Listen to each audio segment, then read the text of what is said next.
De retour à la librairie, nous retrouvons tout de suite Camille. Bonjour Camille. Bonjour Marion.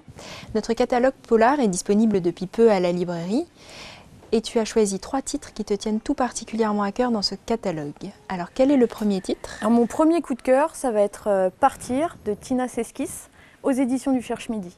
C'est un roman assez étonnant qui dresse le portrait d'une jeune trentenaire en fuite.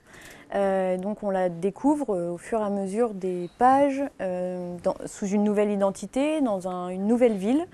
Et c'est vraiment des petits indices par bribes, on ne sait pas du tout pourquoi elle fuit.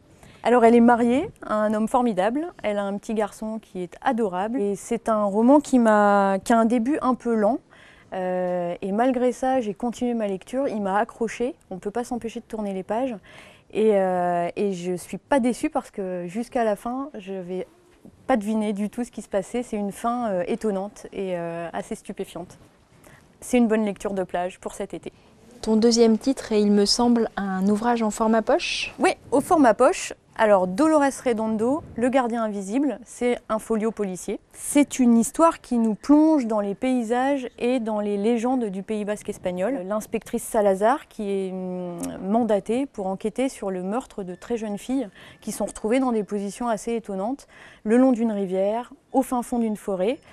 Et cette mise en scène fait penser au mythe du Bassa jaune, qui est une espèce de yéti basque. Et ça oblige l'inspectrice Salazar à se replonger dans ses souvenirs d'enfance. C'est un roman assez sombre, mais absolument captivant. Et pour ton dernier choix, tu as choisi un auteur espagnol. Alors c'est un auteur espagnol que j'aime beaucoup.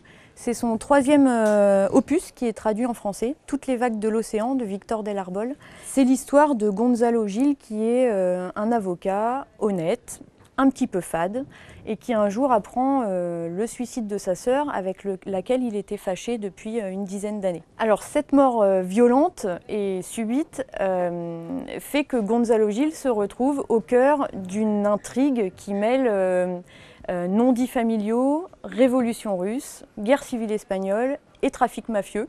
C'est vraiment du grand Del Arbol, un polar noir et rouge absolument captivant.